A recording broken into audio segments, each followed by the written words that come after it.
A generation will seek God in the similitude of Jacob. So Jacob becomes a portrait of encounters. Are we together now? You want to understand that scripture, you have to go and study the life of Abraham, Isaac, and Jacob. As at the time Jacob was walking, he already knew the God of Abraham and the God of Isaac, but there was no encounter in his life to add the names of God that a generation would study. As at that time, we did not know the God of Jacob and the full import of what that dimension revealed. You see, when you hear the God of this, the God of Isaac is not the God of Abraham. He's the same God, but the dimensions are different. When you invoke the God of Abraham, there is a context that revelation captures. When you invoke the God of Isaac, there is a context it captures. So God's design for every believer is that your lifespan should be long enough for you to name God through your experience. There should be a name that your work gives God, so that the generations after you will study.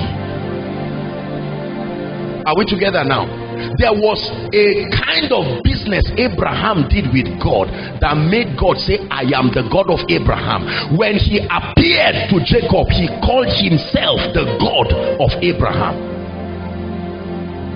So when you call on the God of Abraham, he's compelled to move based on a covenant that forces him to move in a dimension. The Bible lets us know that Hagar began to cry alongside her young lad. Two of them were crying of thirst, and the Bible says only the voice of the young lad was heard in heaven. A woman is crying, a baby is crying, heaven only hears the voice of the baby because it came out of the loins of Abraham. God was not hearing the baby, he was hearing Abraham.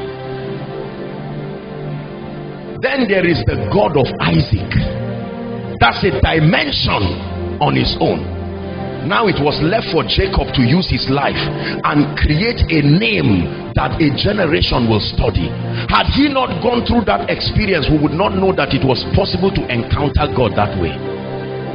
This is the generation of them that seek thy face, O Jacob, or O God of Jacob. The first time Jacob had an encounter, Jacob was not prepared. The Bible says, he said, the Lord was in this place and I knew not. The second time God would appear to Jacob, Jacob was in a state of frustration. Notice that the Bible says that every time God would come to Jacob, it was at a night time. There is something about the night time and encounters. There is a level of frustration and discomfort and pain that is necessary for men to know God. I know you may not like what I'm saying, but men don't meet God in the daytime. There is something about the night time, a season where everything that should work stops working.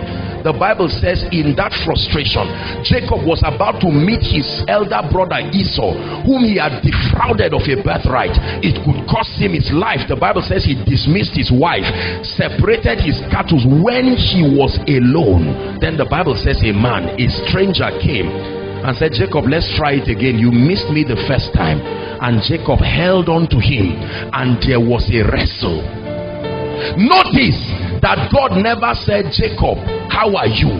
The moment Jacob was about to be lifted, the issue of name came. What is your name? What is your name? And he said, I am Jacob. He said, no, you have done something that has changed your name. From today henceforth you will be called Israel. Listen carefully. He said, for as a prince you have fought with God and you have prevailed. Something about your hunger made you to hold on to God. You broke a lot of spiritual rules and your hunger still excused you. For that reason your name has been changed. And then the Bible says that the angel of the Lord himself said, release me, for the day breaketh. He said, I won't let you go. This desperation must release something to my destiny.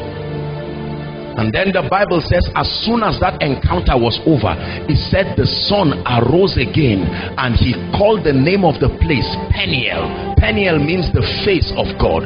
For I have seen God face to face, and my life has been spared. That impact was so much that God's covenant people today are not called Abrahamites. They are not called Isaacites. They are called Israelites.